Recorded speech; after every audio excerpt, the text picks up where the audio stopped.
पंजाब का बजट आज पेश किया जाएगा। असेंबली का इजलास दोपहर 2 बजे तलब होगा। गवर्नर पंजाब ने पंजाब असेंबली का इजलास तलब किया है और जारी करदा नोटिफिकेशन के मुताबिक इजलास में सालाना बजट पेश किया जाएगा। स्पीकर मलिक मोहम्मद अहमद खान बजट इजलास की सदारत करेंगे।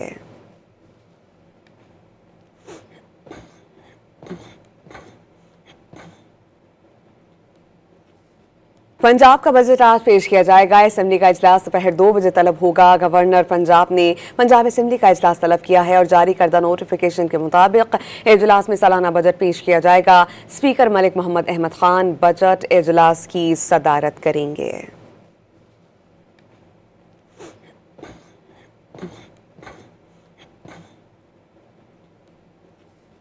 पंजाब का बजट आज पेश किया जाएगा। असेंबली का इजलास दोपहर 2 बजे तलब होगा। गवर्नर पंजाब ने पंजाब असेंबली का इजलास तलब किया है और जारी करदा नोटिफिकेशन के मुताबिक इजलास में सालाना बजट पेश किया जाएगा।